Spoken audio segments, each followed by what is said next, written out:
fan on, and I basically have my phone propped up in the microwave. This is basically me cooking raw. I did not plan anything. I did not pre-prep anything. You can see the pan is smoking. This is just as real as it gets right now, okay? So I'm gonna cook dinner right now. I'm gonna start dinner, so I figured, oh, this is a perfect time to start shooting a live since I didn't have a shorts video to upload today. So that's why I'm going live. All right, I'm gonna turn the fan back on. It might be loud, but yep, try to keep up.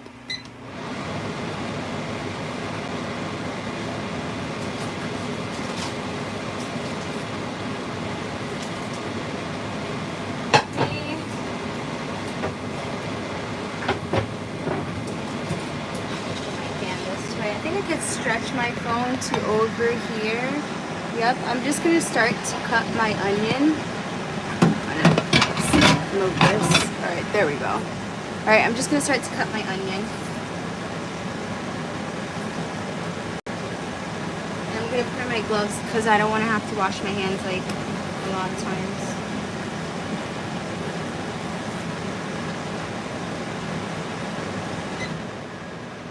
So a cool trick I learned with cooking with like cutting the onion is if you stick out your tongue while you're cutting the onion, it won't burn your eyes. I just realized I was just doing this over the onion. Alright, this onion looks a little funky, that hole in there. I wonder if it's going to be old because you see that hole? Let's see, we'll find out together. Oh no, it's not old. It's still good.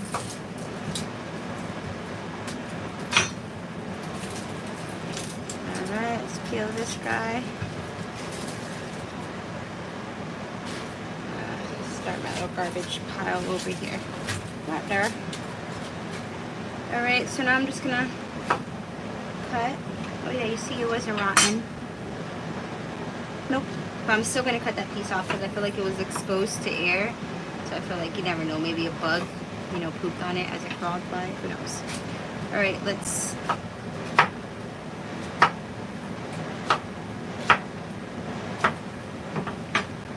Alright, switching back over to this side. Put our onions.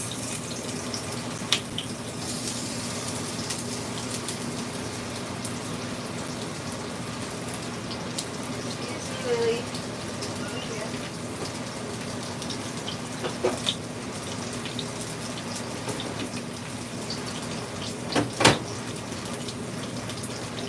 Like seriously, just putting onions in there, it already smells really good.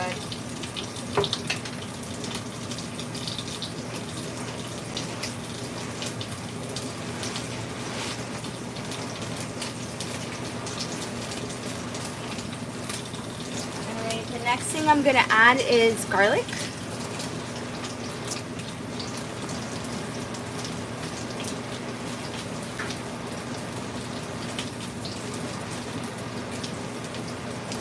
Move it back over here.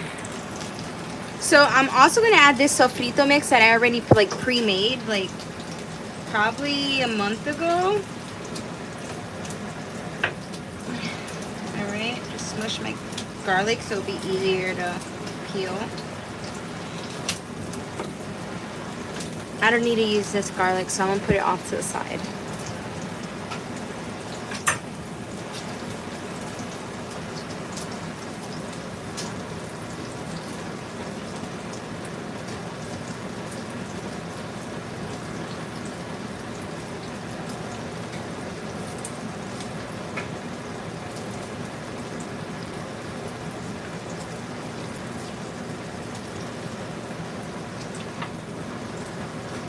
Alright, so I just smushed my garlic a little just to open it a little before I put it in the pan hole. I put it in the pan hole so that way, you know, when I'm serving my kids and my husband, well, mainly my kids, I can fish it out because they're so picky.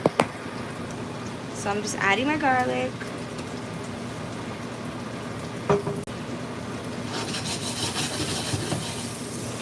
Add a little bit of salt to let that sweat.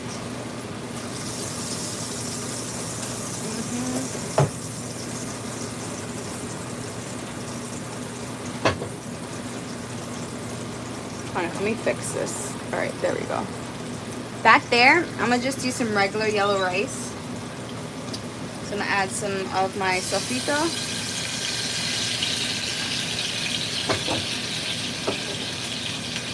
This is just a seasoning mix. Some sazon for the color. And not some, I'm gonna put 2 packs.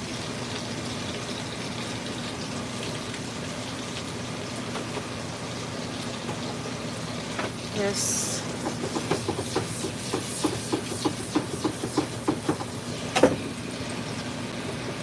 Some salt.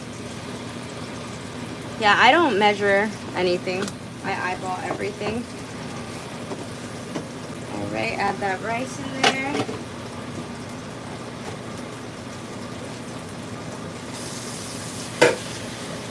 Now I'm just going to add my water.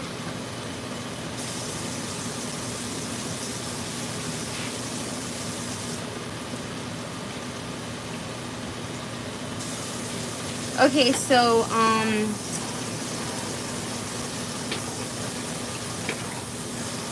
when this is like basically dry, I like to add like a spoon of butter, because for some reason, I don't know, these pans, this pan collection or whatever pan set that I got from Walmart, like it be sticking. Like I don't know why the hell the rice be sticking to the bottom, my pancakes be sticking, unless I put butter or unless I use Pam spray. But yeah, okay. So I'm just gonna close that up because we're just doing literally plain yellow rice with some seasoning, because again, kids are really picky. Let me close that, turn the temperature up. I have this on like a low medium so it can dry. If you have like a stove like mine that has numbers, I put it at number 4, and then I lower it to number 2 once it's dry, and then I lower it to low just to keep it warm after it's done cooking. So right here for my steak, because I'm cooking pepper steak, I'm just gonna add my steak now with all the seasonings. Well, I'm not gonna add my steak now. I gotta cut my steak still, because again, I did not prep anything. And I don't measure anything. So again, I'm just eyeballing everything. The rice, all that, I'm just eyeballing it. Now my steak, I do get my steak, and I do put my steak in the freezer, so when I'm ready to use it. I know a lot of people say like, ew, I like buying my meat fresh. Like, okay. I don't. I buy my meat fresh and then I freeze it until I'm ready to use it. See, it's still a little frozen right here, but it's not frozen to where I can't peel it. See? So now I'm just gonna slice the steak up. And again, I'm not seasoning it until it's in the pot. I'm just cutting it to where it's like bite-sized pieces, because you know, once the steak cooks, it shrinks anyways. So I can't cut it too small now. Alright. And the steak that I'm cooking with is Malaysian steak. I like it because it's like tender already. I don't have to beat the steak to death for it to be tender. Alright. Let me move the phone to this side. Alright. Okay. Now I'm just going to add my steak straight to the pan. It'll separate by itself. You don't have to separate it like this, but if you're anal, you can, you know.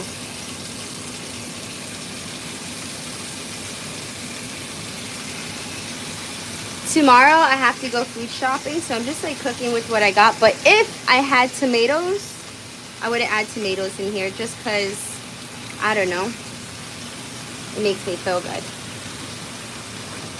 Like, tomatoes to me are like, I don't know, it just pulls the whole meal together. Like fresh tomatoes, not canned tomatoes. Alright, so as I put the seasoning, I'm going to tell you each seasoning I put in it. This is just garlic powder. I don't think you could put too much garlic powder. And again, I don't measure anything. Onion powder. Yes. I do put complete seasoning. I know you guys are probably like, why would you put garlic powder and onion powder if you're using complete seasoning? It's because I just feel like there can never be enough. I put oregano. I love me oregano. And I also put bay leaves. Ooh, that's what I actually forgot to put in my rice. That's like the secret to my rice. I feel like that's what makes my rice taste different than other people's, I feel like, is the bay leaves. Because not everyone uses bay leaves in their rice, and I don't know why. It gives it such a good flavor. All right.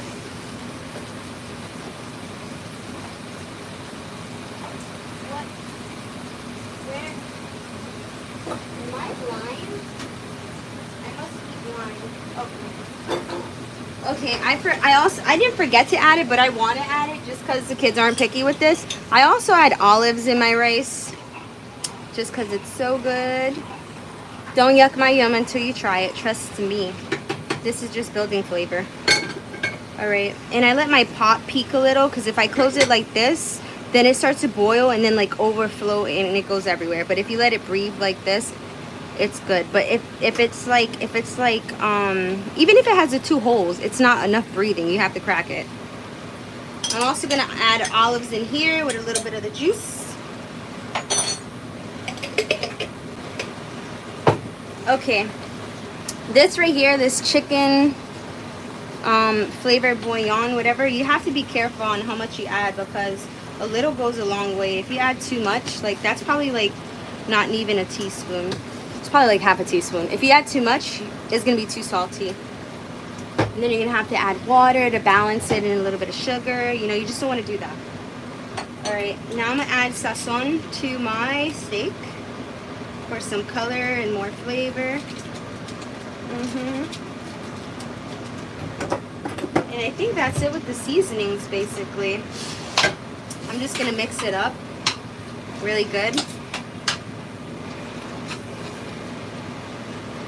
And then I'll tell you what else I add that makes it just taste like lemony, vinegary, and again, more flavor. When I used to cook pepper steak, I used to put like the can of Goya tomato sauce or even tomato paste, but it gives me and my husband heartburn. Like that thing, like it actually makes me sick. That's why I said if I had fresh tomatoes, I would add tomatoes in here, but I don't, sadly, but it's okay. So now the next thing I add is this right here. This is Goya mojo marinade thingy. See, it's this one. I know they have a lot of different flavors, but this one says liven up your beef, chicken, or pork marinade mojo. There you go. All right, I'm gonna tell you how much I add in here because you can add too much and ruin your whole meal. I'm gonna eyeball it and then I'll tell you how much I think I added. All right, I think that's like about 1/3 cup of this.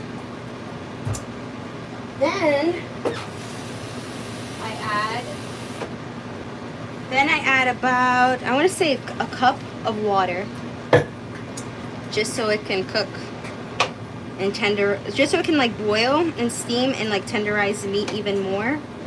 This should be, it should take like about 20 minutes, 20 to 30 minutes, and it's done. All right. See, it's perfect. You see how the meat is not like swimming in the liquid? That's exactly how you want it. All right, so I'm just gonna turn up the heat to about number 6. So that's like a high medium because I want it to like boil again to tenderize the steak. Even though the steak is tender, I just feel like it's gonna tenderize it even more and make the flavors go like, I don't know, the steak is just gonna like suck up the flavors. Trust me, when you try this recipe, you'll understand what I'm talking about. All right, so now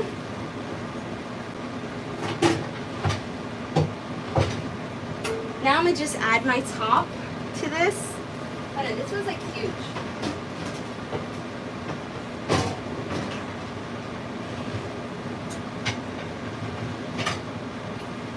Okay, yeah, I don't know where that guy is, but all right, I'll just use this oversized top. I'm gonna just put this top like that, and then I'm gonna let it cook again, like I said, for like 20 minutes. And then I'm gonna lower the temperature to like simmering for the rest of the 10 minutes. So a total of 30 minutes, like I said. So yeah, that's basically what I'm cooking. The yellow rice with the pepper steak.